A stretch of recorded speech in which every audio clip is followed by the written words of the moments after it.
Assalamualaikum warahmatullahi wabarakatuh. Selamat datang, selamat berjumpa dengan Pak Dewan di sini di channel Pak Deone. Jadi pada hari ini kita akan mempelajari tentang statistika, yaitu pada bab ukuran pemusatan data. Jadi ini materi untuk matematika SMK kelas 12. Jadi untuk semua program keahlian baik itu PKJ, HKL, OTKP maupun BDP. Kita langsung saja. Tapi sebelum kita belajar, jangan lupa ya di like, comment, share, and subscribe dulu videonya ya, supaya lebih bersemangat lagi saya membuat videonya. Oke, terima kasih apabila sudah di like, di komen, dan di share, serta di subscribe. Ingat, subscribe itu gratis ya. Oke, kita masuk ke materi ukuran pemusatan data. Apa sih ukuran pemusatan data? Nah, kalau kita lihat di sini, sekumpulan data biasanya digambarkan dengan suatu nilai pusat atau central tendency. Nilai tersebut disebut dengan ukuran pemusatan data. Nilai ukuran pemusatan data merupakan nilai yang mewakili suatu kumpulan data. Ada 3 ukuran pemusatan data yang sering digunakan. Yang pertama adalah rata-rata, yang kedua adalah median, dan yang ketiga adalah modus. Jadi maksudnya di sini adalah ukuran pemusatan data itu adalah suatu nilai yang mewakili dari suatu kumpulan data. Contoh misalnya kalau dalam rata-rata itu rata-rata nilai matematika di kelas 12 OTKP misalnya adalah 75. Jadi dari kumpulan data nilai-nilai matematika ada siswa yang dapat 60, ada yang dapat 100, ada yang dapat 80, ada yang dapat 70, 80 dan seterusnya. Jadi untuk mewakili kelas 12 tersebut, maka kita ambil saja nilai rata-ratanya, yaitu tadi adalah misalnya 75. Contoh lagi, apabila dalam suatu perusahaan misalkan rata-rata gaji karyawan yang baru masuk atau fresh graduate misalnya adalah UMR, yaitu 3,2 rata-ratanya. Nah, jadi seperti itu. Jadi ini untuk mewakili, tidak semuanya gajinya 3,2, tapi itu hanya mewakili dari kumpulan nilai-nilai atau kumpulan gaji-gaji dari karyawan sekota Bekasi. Jadi seperti itu maksudnya kalau untuk rata-rata. Kita langsung saja, yang pertama adalah rata-rata atau kata lainnya adalah mean. Ada yang menyebutnya mean, ada yang menyebutnya mean gitu ya. Nah, itu artinya adalah rata-rata. Apa sih rata-rata itu? Seperti dengan definisi ukuran pemusatan data, rata-rata itu adalah nilai yang mewakili himpunan atau sekumpulan data. Nah, rata-rata ini sangat baik digunakan apabila datanya merata atau nilai antara data yang satu dengan data yang lain tidak berbeda atau bersifatnya homogen. Rata-rata itu nanti ada berbagai macam jenisnya. Yang pertama yang sering kita pakai itu adalah rata-rata hitung atau rata-rata aritmatik. Ada rata-rata geometrik, ada rata-rata harmonik, dan sebagainya. Tetapi apabila yang disebut atau yang ada di soal ulangan atau ujian, jika disebutnya rata-rata atau yang sering kita pakai rata-rata, itu adalah yang dimaksud adalah rata-rata hitung atau aritmatik. Bagaimana rumus rata-rata hitung atau aritmatik? Atau kita singkat saja MEAN gitu ya. Nah, berdasarkan definisi rumus rata-rata hitung itu sama dengan jumlah semua nilai data dibagi banyaknya nilai data. Nah, misalkan dalam dalam statistik itu ada yang disebut data tunggal atau data yang disajikan berupa satu-satu, ya, disajikan atau dituliskan satu persatu tanpa dikelompokkan, itu disebut data tunggal. Jadi yang pertama untuk data tunggal, data yang tidak mengulang, rumus rata-ratanya adalah X bar. Nah, itu X bar, X ada tanda garis di sini, ada tanda garis di atas X, itu kita sebut X bar, artinya rata-rata. Jadi rata-rata itu adalah sama dengan X1 tambah X2 ditambah sampai dengan Xn. Jadi data ke-1 ditambah data kedua sampai dengan data ke N. N itu apa? N itu adalah banyaknya nilai data. Jadi jumlah nilai data dibagi banyaknya nilai data. Nah, seperti rumus ini kan tidak sudah sangat lazim kita gunakan dalam kehidupan sehari-hari. Sedangkan untuk data yang mengulang atau yang memiliki frekuensi tertentu, ya, rumusnya adalah X bar sama dengan F1 kali X1 tambah F2 kali X2 tambah sampai dengan Fn dikali Xn dibagi jumlah frekuensinya F1 tambah F2 tambah sampai dengan Fn, atau kita singkat sigma Fx dibagi sigma F. Jadi jumlah perkalian frekuensi dengan datanya dibagi jumlah frekuensi. Nah, itu adalah rumus untuk data yang mengulang. Biar lebih jelas kita lihat contohnya saja. Contoh soal. Misalnya yang pertama nih soalnya adalah hitunglah rata-rata dari data berikut. Di sini kalau kita lihat datanya disajikan atau dituliskan satu persatu. Ada 6, 6, 4, 6, 2, 5, 5 dan seterusnya. Nah, ini disebut data tunggal karena dituliskan dalam bentuk satu-satu. Lantas bagaimana cara mengerjakan atau menentukan nilai rata-ratanya? Dari pertanyaan tersebut yang kita peroleh adalah jumlah datanya ada 11, maka ini kita nyatakan saja N-nya sama dengan 11. Dengan menggunakan rumus kita dapat menghitung nilai rata-ratanya. Jadi X bar sama dengan jumlah semua data, berarti itu datanya kita jumlahkan semuanya. 6 tambah 6 tambah 4 tambah 6 dan seterusnya sampai tambah 8 dibagi banyaknya data. Banyaknya data tadi kan 11. Nah, kita peroleh 61 bagi 11 sama dengan 5,55. Nah, ini adalah kita sebut data tunggal karena disajikannya data tersebut dituliskan satu persatu.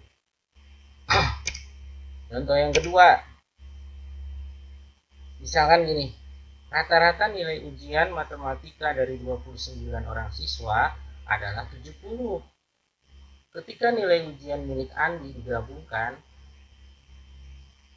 maka rata-ratanya naik menjadi 71. Pertanyaannya adalah berapakah nilai Andi tersebut?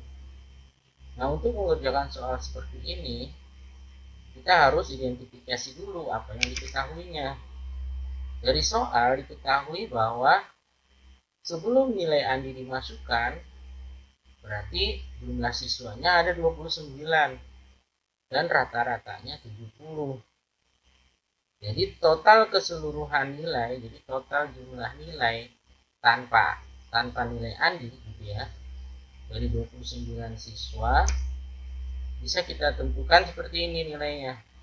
Jadi X bar rata-rata sama dengan X1 tambah X2 tambah sampai dengan X29. Itu artinya apa? Jumlah nilai dari 29 anak. Kenapa 29? Karena siswanya berjumlah 29. Jadi X1 tambah X2 tambah sampai dengan X29 dibagi 29. Sebelumnya kita ketahui bahwa nilai rata-ratanya adalah 70. Kita tulis di sini, gantikan X barnya dengan 70. Jadi 70 sama dengan X1 tambah X2 tambah sampai dengan X29 dibagi 29. Kita kali silang nih. 29 dikalikan 70. Gitu ya, sama dengan X1 tambah X2 tambah sampai X29. Maka diperoleh 29 kali 70 berapa? 2030. Jadi 2030 ini adalah jumlah nilai, ya, jumlah nilai dari 29 siswa.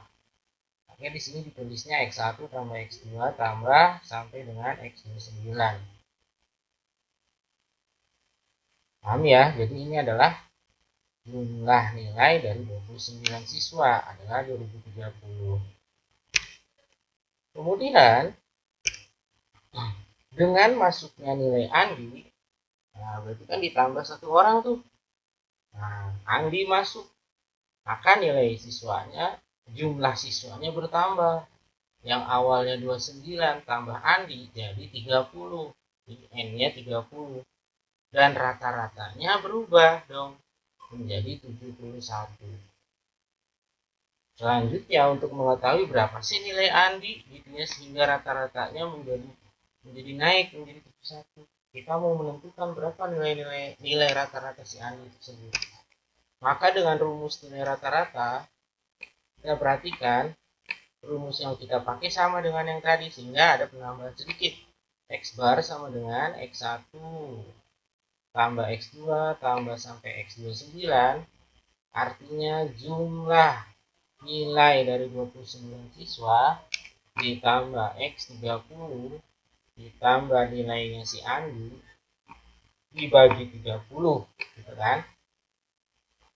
Nah, tadi kan jumlah dari 29 siswa nilainya 2030.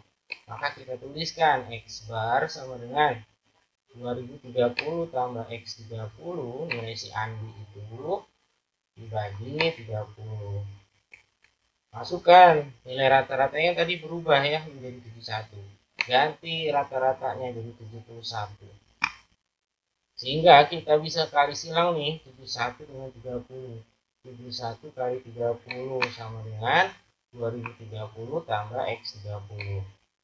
Diperoleh 71 kali 30 itu 2130 sama dengan 2030 tambah X30. Kita pindah ruaskan 2030 nya jadi mengurangi 2130 dikurangi 2030 sama dengan X30. Maka diperoleh X30 sama dengan 100. Artinya apa ini? 100 itu artinya nilai Andi adalah 100. Jadi sudah ditemukan solusi dari soal tersebut. Nilai Andi adalah 100. Nah, itu adalah contoh soal yang kedua. Contoh soal yang ketiga. Contoh soal yang datanya berbentuk data kelompok. Nah, di sini kalau kita lihat ada soal dalam bentuk tabel distribusi frekuensi. Ini disebut data berkelompok karena sudah dikelompokkan nih. Nah, contoh begini, hitunglah nilai rata-rata data berikut. Di sini ada dua kolom nilai dan kolom frekuensi. Sudah dikelompokkan, yaitu untuk nilai 46 sampai 50 ada 6 orang misalkan. Frekuensinya ada 6. Untuk 51 sampai 55 frekuensinya ada 9. Untuk 56 sampai 60 frekuensinya adalah 13. Berarti ini udah dikelompokkan berdasarkan rentang nilai. Maka ini bisa kita sebut 46 sampai 50 ini disebut kelas ke-1, kelas interval ke-1. 51 sampai 55 adalah kelas interval kedua dan seterusnya. Jadi dapat jumlah frekuensinya adalah 40. Artinya jumlah datanya ada 40. Gitu ya. Kalau misalkan ini adalah nilai matematika, berarti jumlah siswanya ada 40. Seperti itu. Nah, bagaimana cara mengerjakannya ini? Nah, kita lihat. Untuk mengerjakan soal, untuk data berkelompok ini, kita tambahkan dua kolom dari tabel tersebut, yaitu kolom X atau disebut juga kolom nilai tengah dari masing-masing rentang nilai, dan kolom F kali X, yaitu perkalian nilai pada kolom F dengan nilai pada kolom X. Jadi pertama kita cari dulu nih nilai pada kolom X. Bagaimana cara mencarinya nih? Kita lihat kelas pertama 46 sampai 50. Nah, kalau kita lihat di sini 46 sampai 50, kalau kita urutkan itu ya, kalau kita cacahkan 46, 47, 48, 49, 50. Tengah-tengahnya ada pada nilai berapa? Oh, tengah-tengahnya ada pada nilai 48. Nah, kita lihat kan 46, 47, 48, 49, 50. Itu kan ada 5 angka, 5 nilai ya. Tengah-tengahnya ada di 48.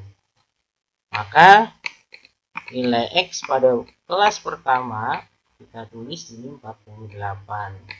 Pada kelas kedua, bagaimana caranya? Ya, boleh pakai cara yang tadi atau cukup menambahkan panjang kelasnya. Tadi kan udah kita cacah tuh ya, 46, 47, 48, 49, 50. Nilainya kan ada 5 tuh. Itu ya. Berarti tinggal tambahkan 5 saja.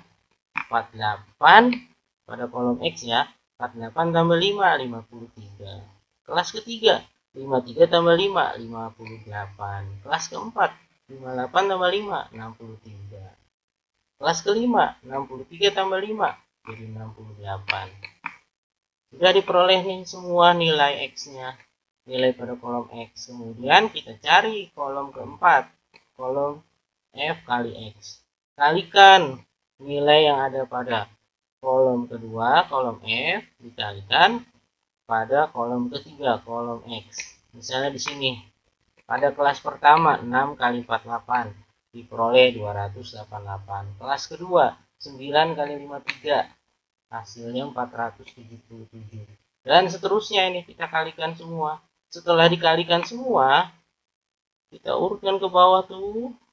Maka paling bawah pojok bawah kanan pada tabel itu adalah jumlah dari hasil perkalian tersebut. Jadi kolom keempat itu kita jumlahkan semua, diperoleh nilainya adalah 2295.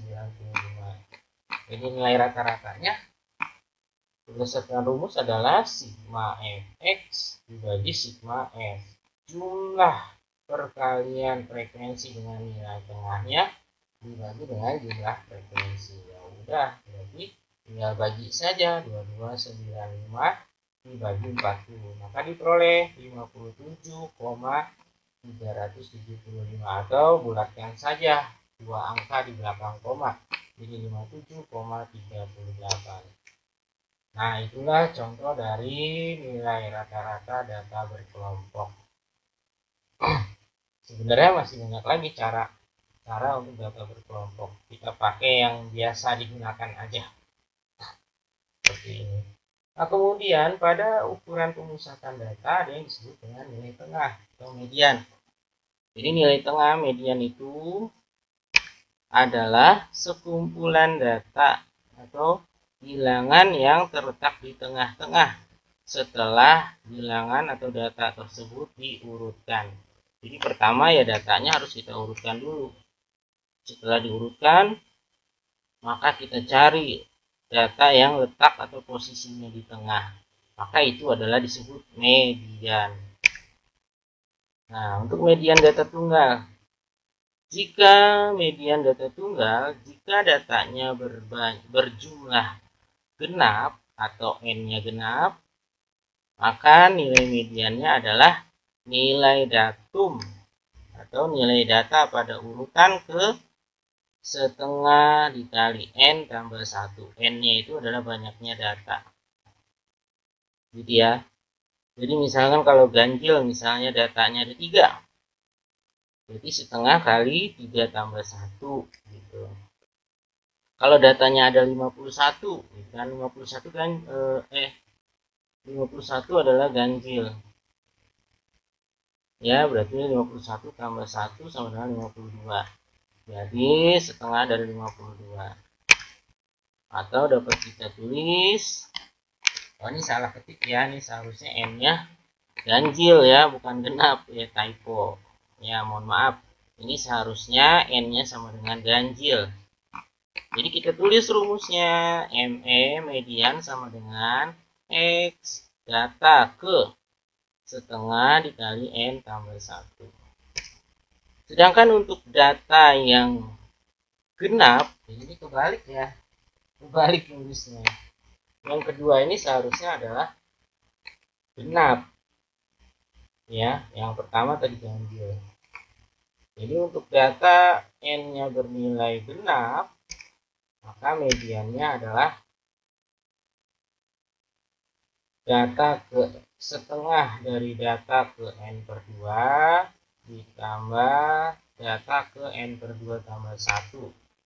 Atau kita rumuskan gini, median sama dengan setengah dari data ke N per 2 ditambah data setelahnya. Ini kan N per 2 tambah 1, berarti kan data urutan setelahnya. Nah, biar lebih jelas kita lihat contohnya saja. Jadi tentukan median dari data berikut. Ini kan datanya. Pertama langkahnya adalah urutkan dulu dari yang kecil sampai yang besar. Atau sebaliknya dari yang besar menuju yang kecil, sama saja. Setelah diurutkan, karena di sini kita hitung datanya ada berapa? 1, 2, 3, 4, 5, 6, 7, 8, 9 ada ganjil. Berarti kita pakai median data ganjil. Maka kita tulis median sama dengan X setengah dikali N tambah 1. Jadi kan N ini 9 ya, 9 tambah 1, 10. Setengah dari 10 adalah 5. Jadi data ke 5. Mana data ke 5? Tadi kan udah kita urutin. Nah, kita hitung data ke 5. 1, 2, 3, 4, 5. Oh, ternyata letaknya ada di 65. Nah, jadi seperti itu. Kalau nomor 2 misalnya ini. Ini ada sekumpulan data. Berapa mediannya? Setelah kita urutkan, ternyata datanya berjumlah 12. Ini datanya diurutkan. Jadi pertama itu langkahnya adalah urutin dulu datanya. Terus ada berapa banyak datanya? Kalau ganjil pakai rumus yang ganjil, kalau yang genap pakai rumus yang genap. Ternyata di sini jumlahnya genap, maka kita gunakanlah rumus mencari median data genap. Jadi setengah dari nilai atau data ke setengah kali N. Setengah kali N berapa? Karena N nya 12, berarti setengahnya 12, 6. Berarti setengah dari data ke 6 XN ditambah X7, data setelah 6. Data setelah 6 kan 7 ya. Berarti setengah dikali data ke 6 tambah data ke 7. Data ke 6 berapa nih? Kalau kita lihat datanya setelah diurutkan adalah 9. Data ke 7 adalah 10. Berarti setengah dari 9 tambah 10. Setengah dari 19 adalah berapa? 9,5. Jadi mediannya adalah 9,5. Kemudian untuk data kelompok. Nah, untuk data kelompok, maka coba perhatikan dulu rumus ini.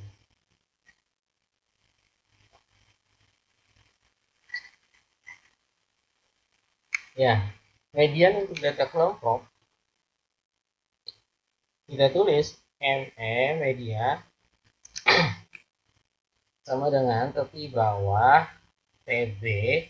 TB itu tepi bawah ditambah dalam kurung setengah N.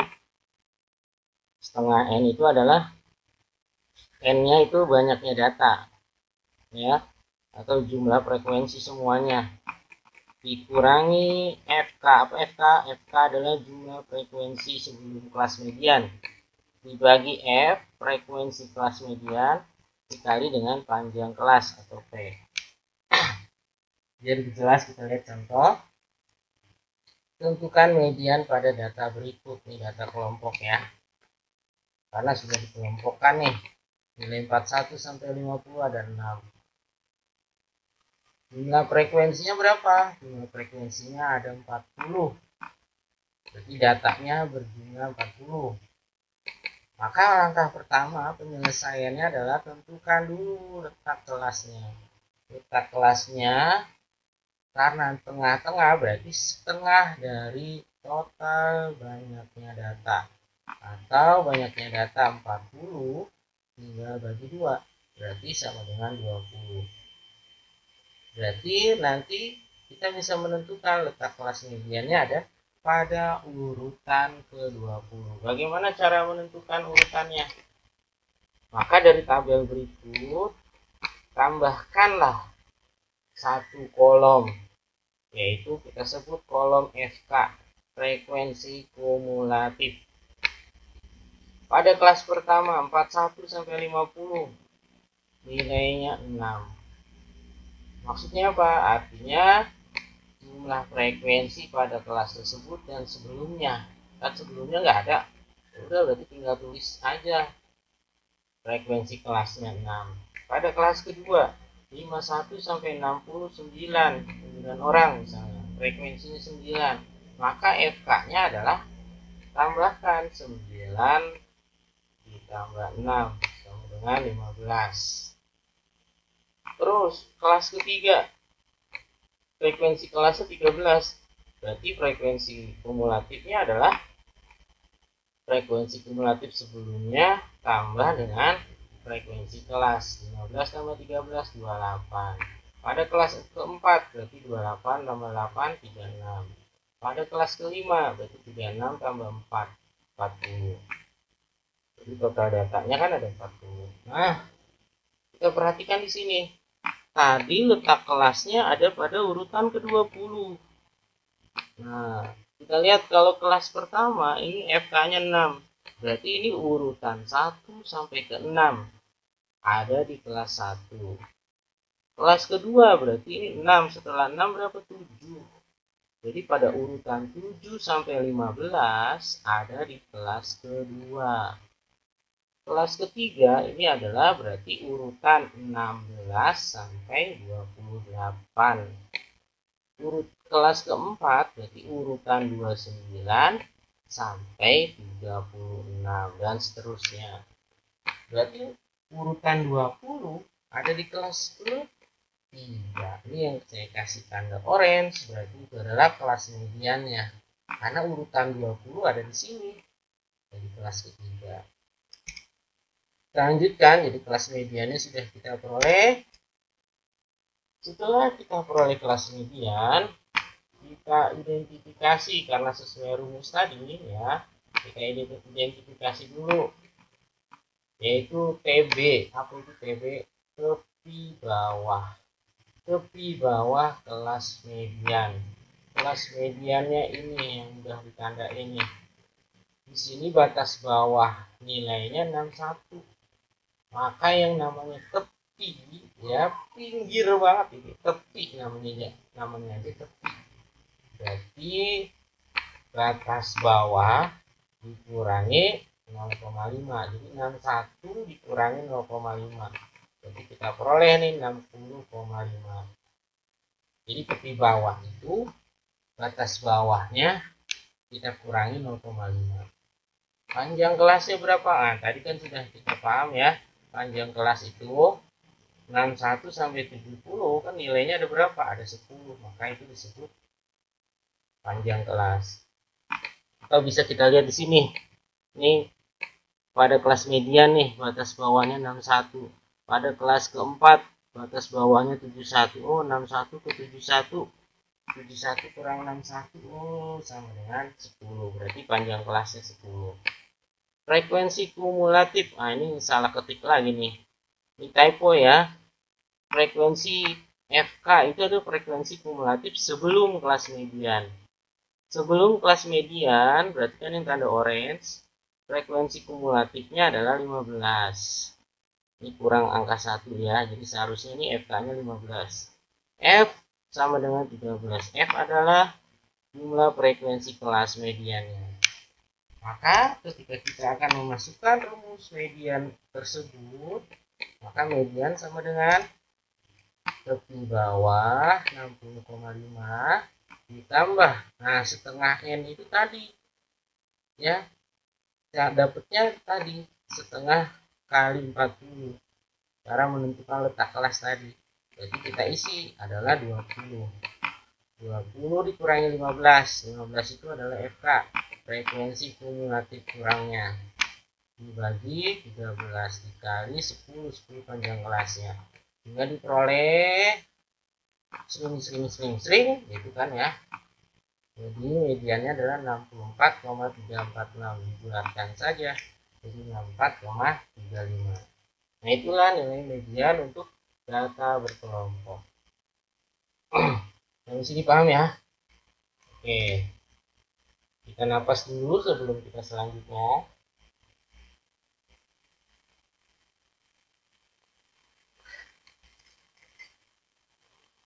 Saya minum dulu sebentar. Selanjutnya untuk yang ukuran pemusatan yang ketiga, yaitu modus. Sering kita dengar kata modus ya. Kalau anak-anak sekolah bilang modus modal dusta, bukan. Jadi modus di sini bukan modal dusta. Jadi modus itu adalah sesuatu perilaku yang sering dilakukan.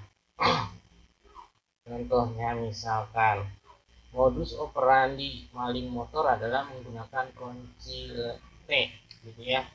Jadi keseringan si pelaku menggunakan untuk mencuri motor dengan menggunakan kunci P. Jadi modus itu adalah kegiatan yang sering dilakukan. Sedangkan untuk dalam statistika matematika ini modus itu apa? Jadi modus itu adalah nilai data yang paling sering muncul atau nilai data yang frekuensinya paling besar. Nah, nanti di sini bisa dibaca sendiri. Jadi data bisa dikelompokkan. Ada yang memiliki satu modus, memiliki dua modus, ataupun mungkin nanti tidak memiliki modus. Jadi ada data yang memiliki satu modus, dua modus, ataupun tidak memiliki modus sama sekali. Kita lihat contoh modus pada data tunggal. Misalnya nih data ada data tunggal itu data yang ditulis satu persatu ya 5, 5, 6, 6, 6, 7, 8. Ada data seperti ini. Kita lihat saja mana yang sering muncul, angka berapa. Oh ternyata adalah angka 6 karena dia munculnya 3 kali. Maka modusnya adalah 6. Contoh yang kedua kita lihat sini. Ada data tunggal 2, 2, 3, 3. 3-nya 4 kali, 6-nya 4 kali, 7.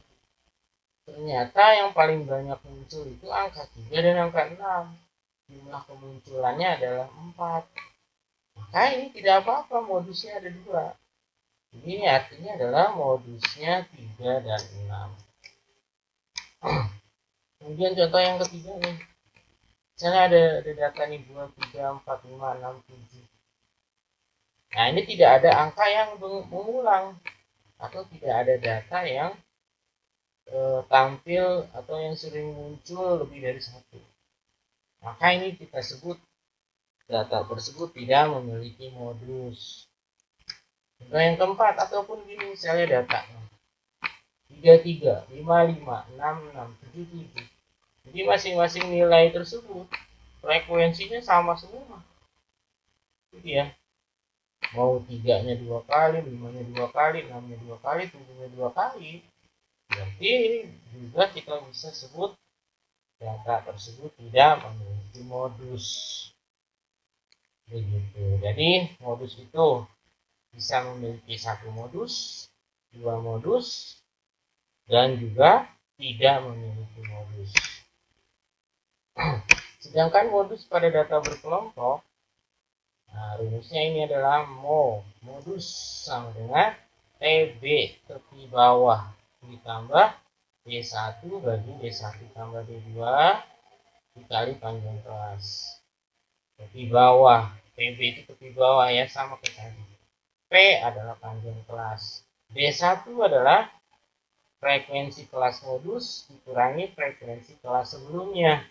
Sedangkan D2 adalah frekuensi kelas modus dikurangi frekuensi kelas berikutnya. Jadi langkah pertama itu adalah tentukan dulu kelas modusnya. Median pun tadi, pertama adalah tentukan dulu kelas mediannya. Nah, jadi seperti itu. Oke, biar lebih jelas kita lihat contoh.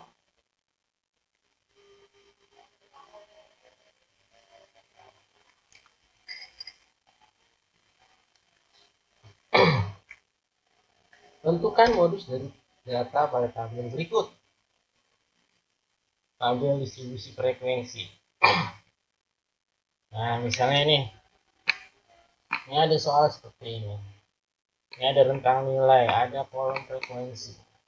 Karena yang ditanya modus, pertama tentukan kelas modusnya dulu, yaitu kelas yang frekuensinya paling banyak. Oh, ternyata ada pada kelas ke 1, 2, 3, 4, kelas keempat. Itu jumlah frekuensinya 15. Ini yang fontnya berwarna merah. Sehingga diperoleh kelas modus adalah kelas keempat pada rentang nilai 73 sampai 79. Sehingga diperoleh tepi bawahnya 72,5. D1 apa tadi? D1 itu adalah selisih kelas modus, selisih frekuensi kelas modus kepada sebelumnya. Di sini kelas modusnya 15. Kelas frekuensi kelas sebelumnya 5. Berarti 15 kurang 5 diperoleh sama dengan 10. Kemudian D2. D2 itu adalah selisih frekuensi kelas modus dikurangi frekuensi setelahnya. 15 setelahnya 7, berarti 15 kurang 7 sama dengan 8. Panjang kelasnya berapa? Panjang kelasnya 7. Ya, kita kurangi saja di sini. 73 kurang 66, 7. 79 kurang 72, 7. Nah, seperti itu. Setelah kita identifikasi mana yang diketahuinya, maka kita masukkan ke dalam rumus modus tersebut. Jadi peroleh PB-nya 72,5 tambah 10, D1-nya 10 dibagi D1 tambah D2 kan, 10 tambah 8 dikali lagi dengan panjang kelasnya 7. Sehingga diperoleh 72,5 tambah 70 bagi 18, hasilnya adalah 76,4. Artinya apa? Artinya adalah modus daripada tabel tersebut adalah 76,4. Nah, demikian adalah materi tentang ukuran pemusatan data. Nah, semoga bisa dipahami dan dimengerti.